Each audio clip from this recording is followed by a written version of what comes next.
If God doesn't like what I am doing, let's see him stop it. Saudara bisa kok melakukan apa saja yang saudara inginkan. Bisa. Dan itu bukanlah God's will.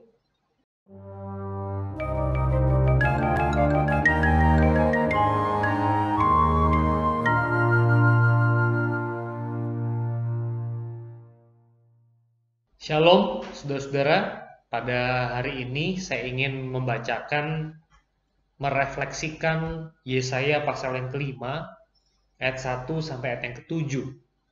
Mudah-mudahan ini bisa jadi berkat buat saudara. Yesaya 5 ayat 1 sampai 7, LAI memberikan judul nyanyian tentang kebun anggur. Mari kita menyimak nyanyian atau puisi ini, saudara-saudara. Aku hendak menyanyikan nyanyian tentang kekasihku. Nyanyian kekasihku tentang kebun anggurnya. Kekasihku itu mempunyai kebun anggur di lereng bukit yang subur. Dia mencangkulnya, dia membuang batu-batunya, dia menanaminya dengan pokok anggur pilihan, dia mendirikan sebuah menara jaga di tengah-tengahnya, menggali lubang tempat memeras kebun anggur. Lalu dinantinya supaya kebun anggur itu menghasilkan buah anggur yang baik, tapi yang dihasilkannya ialah buah anggur yang asam. Ayat 2 ini penting, saya ulangi ya saudara.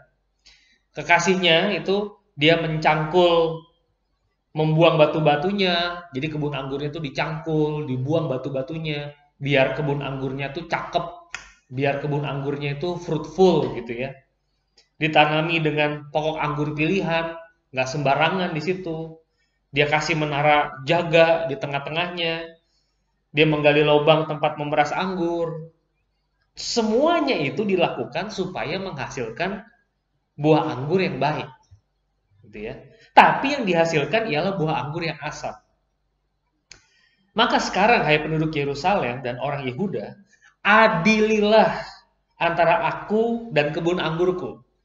Ayo saudara, kalau saudara ngelihat ada orang sededikasi itu kepada kebun anggurnya, dan kebun anggurnya udah dicangkul, udah digemburin, dikasih menara jaga, ditanamin pokok anggur pilihan, tapi masih asam buahnya, adililah. Menurut saudara gimana? Apakah lagi yang harus diperbuat untuk kebun anggurku itu yang belum kuperbuat kepadanya? Apalagi sebutkan. Aku menanti supaya dihasilkannya buah anggur yang baik. Mengapa yang dihasilkannya hanya buah anggur yang asam? Udah di-maintain sebegitunya. Kenapa kok masih asam buahnya? Maka sekarang aku mau memberitahukan kepadamu apa yang hendak kulakukan kepada kebun anggurku itu. Aku akan menebang pagar durinya, sehingga kebun anggur itu dimakan habis, melanda temboknya, sehingga kebun itu diinjak-injak.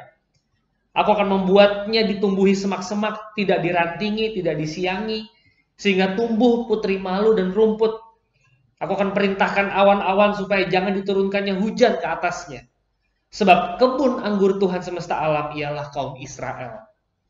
Dan orang Yehuda ialah tanam-tanaman kegemarannya. Dinantinya keadilan, tapi yang ada kelaliman. Dinantinya kebenaran, tapi hanya ada keonaran. Bagus ya menurut saya. Dan jelas sekali apa pesan dari Yesaya pasal yang kelima ini. Nah saudara, kalau kita baca Yesaya pasal 5, saya bisa mencatat di sini ada 5 dosanya Israel. Ada 5 dosanya Israel. Pertama dia tamak, ayat 8-10. Yang kedua egois. Yang ketiga sinis. Yang keempat imoralitas. Dan yang kelima ada ketidakadilan sosial. Ini 5 dosanya bangsa Israel. Dan saya tertarik di ayat 26-27. Tuhan itu memanggil musuh Israel untuk menghakimi Israel. Saya bacakan ya. Ia akan melambaikan panji-panji kepada bangsa yang dari jauh bersuit memanggil mereka dari ujung bumi. Sesungguhnya mereka akan datang dengan segera, dengan cepat. Tiada yang lelah, tiada yang tersandung di antaranya. Mereka tidak terlelap, tidak tertidur, tidak terlepas ikat pinggangnya, dan tali kasutnya tidak terputus. Jadi Allah memanggil musuh-musuh Israel untuk menghakimi bangsa Israel. Karena nggak bisa dibilangin nih bangsa. Udah dirawat, dicangkul, tanahnya digemburin, dikasih menara penjaga, apalagi dipilihkan pokok anggur pilihan, mereka hidup seenaknya. Tuhan memberikan sebuah pendisiplinan. Saudara, yang ingin saya renungkan, yang ingin saya refleksikan dan saya bagikan adalah poin di dalam Yesaya 5 ini, we do not belong to ourselves. We do not belong to ourselves. Kita itu bukan milik kita.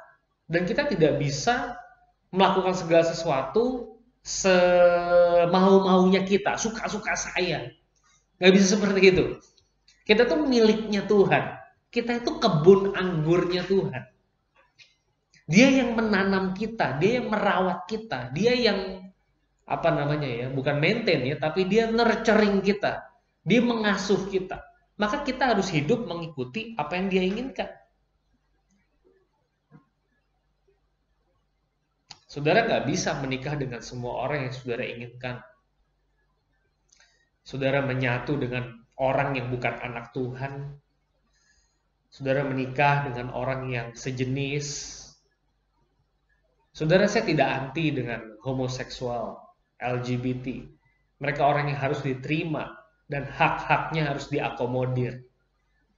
Tapi dalam urusan ikatan pernikahan, itu tidak bisa dilakukan. Saudara melanggar kekudusan Allah.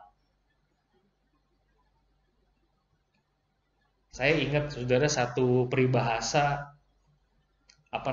berhentilah makan sebelum kenyang. Ya.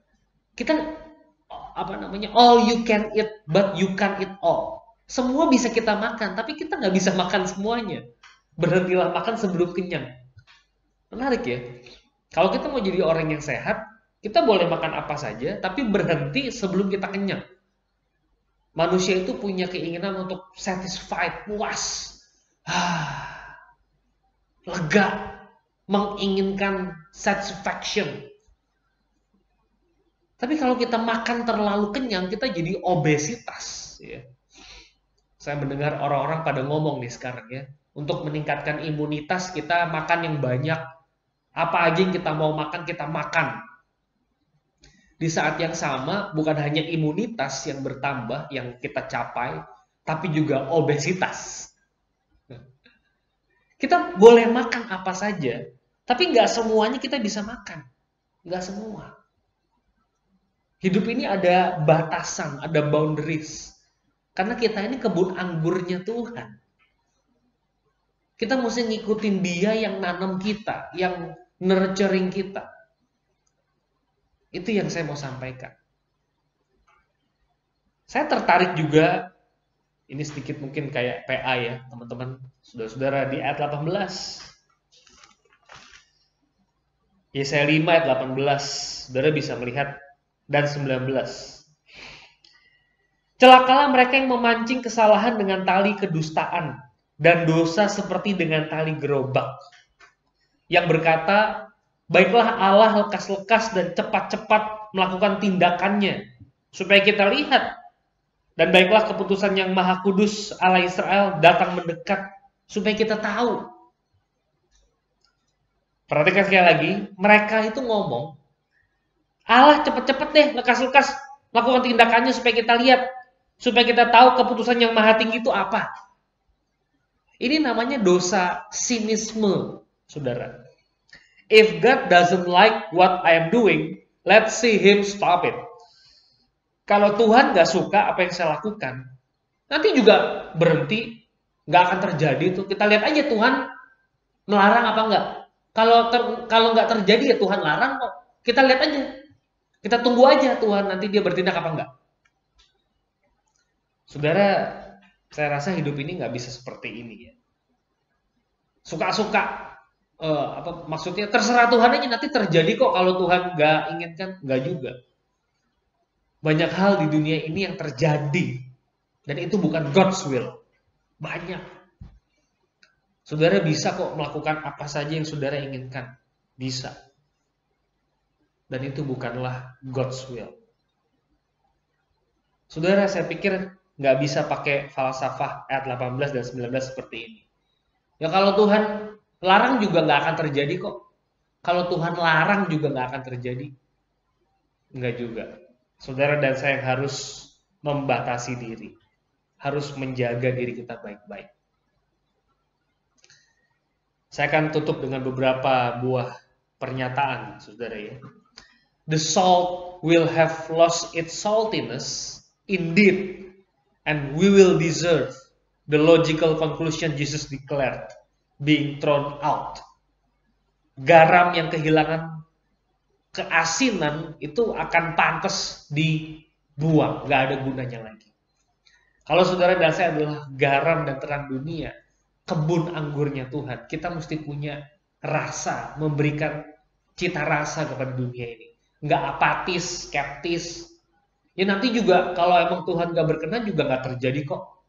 Nggak bisa. Saudara dan saya harus melakukan sesuatu. Nggak bisa diem aja. Terakhir saudara, satu lagi. If there is a God and if He is the sole creator of the universe, then He has the right to expect us to live in accord with His purposes and character, especially if He has revealed them to us in the context of a mutual covenant. Kalau ada Tuhan dan Dia satu-satunya pencipta alam semesta, Dia punya hak untuk mengharapkan kita hidup berpadanan dengan tujuan dan karakternya. Terutama jika Dia sudah menyatakan kepada kita di dalam konteks relasi yang mutual itu. Buat saya covenant antara kita dengan Tuhan itu ini. Ini adalah boundaries kita bisa hidup. Nggak bisa di luar ini. Saudara dan saya sekali lagi adalah kebun anggurnya Tuhan. Hiduplah di dalamnya. Jangan keluar. Hiduplah tunduk kepadanya. Jangan keluar dari situ. Selamat merenung, saudara. Tuhan memberkati.